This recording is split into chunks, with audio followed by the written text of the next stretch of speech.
There's history in this city. I mean, to refer to children as like baby Al Capones is not appropriate. How's everybody doing? My name is Anthony Brian Logan, and today we got to talk about the mayor of Chicago, Brandon Johnson, getting offended when a reporter asked him about the recent mob action that took place at a 7-Eleven, where you got like 40 quote unquote teens, young adults, terrorizing, looting, tearing things up. When they called it mob action, he got offended like, hey, we can't say that because you're talking about trying to compare children to little Al Capones. Now, before I even get into the video of the mob action and the full video of what Brandon Johnson said, can we just take a look at a definition just briefly? And I won't read you the full law, but this is just a quick Google search, right? Definition of mob action: unlawful assembly. This is from Illinois courts.gov. A person commits the offense of mob action when he, one, acting together with one or more persons and without authority of law, knowingly, intentionally, recklessly disturbs the public peace by the use of force or violence. Now, where in there do you see anything about Italian, Polish, Irish gangs in Chicago back during the early 1900s? Where do you see anything in there about that? You don't. The term mob action is a legal term in the Illinois state government. So why would the mayor, Brandon Johnson, try to say that people are linking these so-called children to Al Capone? It makes no sense. And before we get into that, let's go ahead and check out the actual mob action. And if you want to see this video in full without my commentary, link as always will be in the description. If you're on IG, visit the link in the bio, go to the corresponding article on the website. But without further ado, let's go ahead and roll it. Had no choice but to move in and arrest dozens of people this weekend during another teen takeover in the South Loop. And now only on two, one family wants answers after a security guard died during another incident one day earlier. We begin here at 6 with Marissa Perlman and the arrests. 40 people ages 12 to 20 arrested at this 7-Eleven. It's a change from how police have handled these large gatherings in the past, but the interim superintendent now saying he had no choice. There's a group of kids tearing up the store. We don't know what store it is. So the arrest, is that a new thing? Do they normally not arrest these people? Y'all let me know in the comments if you are in the Chicago area and you have some insight. Video posted on social media shows dozens of teens looting the 7-Eleven off of West Crenshaw, making off with stolen goods, including a fire extinguisher, which was set off outside the store. This video shows the aftermath as customers try to get inside. Look what they did inside of this 7-Eleven. Chicago police supervisors heard encouraging cops to lock people up. At one point, a mass arrest order is given. If you're an officer, you should be putting hands on people and arresting them right now, not watching them walk by you. Hey, if you guys see anybody walking past you, you guys put the cuffs on them. Right after you. And they did. 40 people ages 12 to 20 taken into custody. Good for Chicago Police Department. Good for them. Some of those arrests seen on another social media video. And I hope it's not just an arrest, like a catch and release, like you're going fishing. Hopefully there's arrest charges and then incarceration. Downtown, police is locking them up. Just letting y'all know right now. They was giving them till 10 o'clock, but it's turned so chaotic, they are now locking them up. They're enforcing curfew now. Businesses in the area were sent this email over the weekend from Chicago police, warning them to lock their stores after a trend announcement circulated on social media. The interim police superintendent saying these arrests should send a message to the families of these suspects. The arrests are the results of the actions. Before we asked them to move, asked them to go home, it was curfew time, and they did. This time they refused. They began fighting more amongst each other. Jumping on top of cars. And we haven't arrested people like that, but this group got so out of hand that we had no choice. What's the purpose of doing all this? It's a teen trend. So on social media, they're organizing these things. What's the actual purpose? Just because bored, nothing to do, want to go out there and just wreak havoc? Police say more than 300 teens arrived here to this area by train. Charges range from reckless conduct and trespass misdemeanors to unlawful use of a weapon, a felony. All right. So hopefully we get some actual incarceration. People get locked up, not just catch and release like you're going fishing.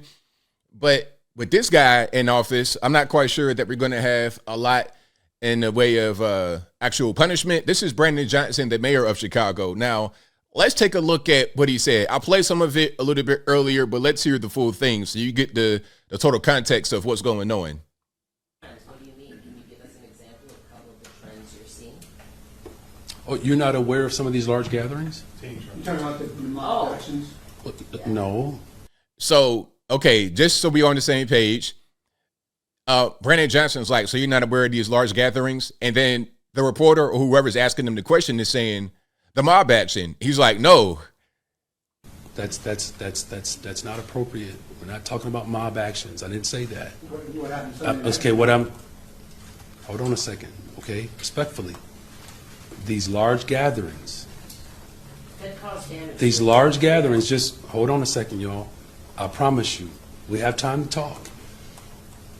It's important that we speak of these dynamics in an appropriate way. This is not to obfuscate what is actually taking place, but we have to be very careful when we use language to describe certain behavior. There's history in this city.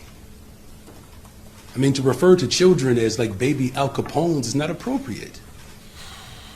So let me finish, please, okay? What I'm saying is that when you ask for very specific examples, there have been other attempts to have large gatherings, and we've intercepted those attempts. Mary Ann, do you have a question? Boy, oh boy. So that's your mayor of Chicago, Brandon Johnson, a moron. Okay, a bit social justice warrior, socialist type person, but maybe that's kind of an not oxymoron. Maybe I'm being redundant. I'm saying the same thing. Okay, moron, SJW, socialist is all kind of the same thing. He thinks that the term mob action is referencing Al Capone and the gangs of the early 1900s in Chicago, the Valentine's Day Massacre and whatnot. I mean, with leadership like this, it's hard to have your city go forward when they don't even know what's going on, but they don't even understand basic legal definitions. How are you going to lead the city at all? Or maybe he does understand it and doesn't want these words to be used because it makes the so-called children look bad. Look, you got to stop treating people that commit crimes with kid gloves.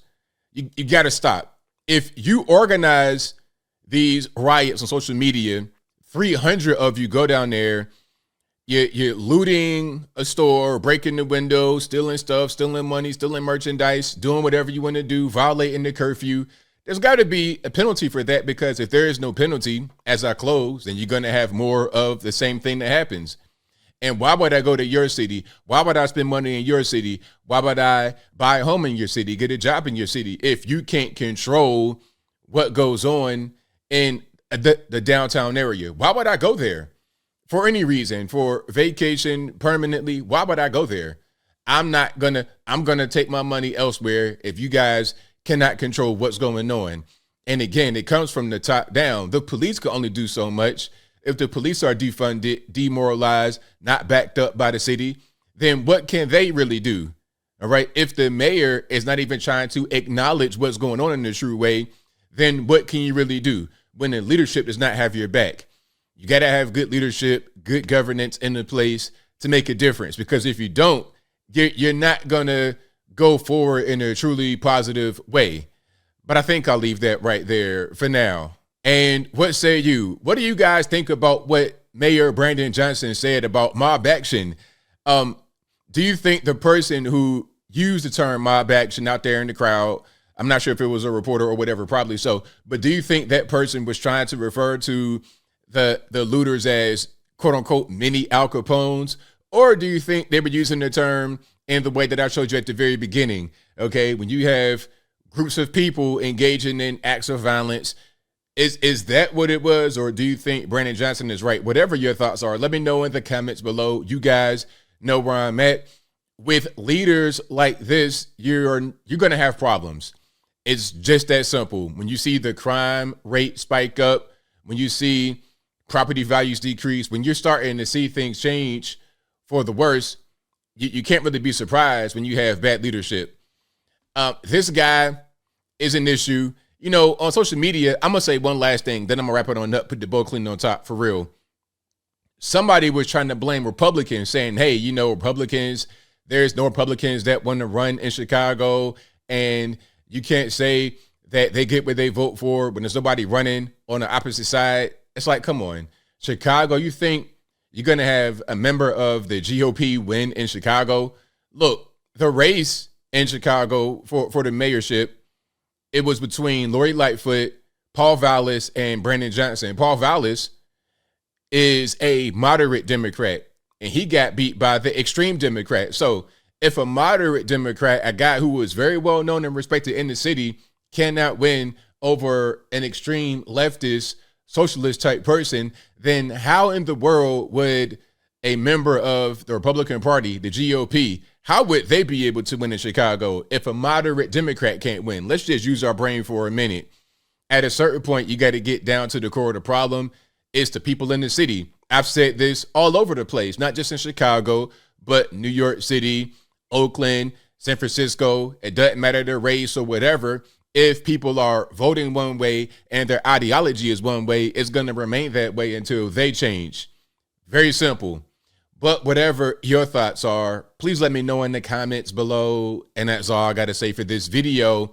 If you like what you heard, please comment, rate, share, and subscribe.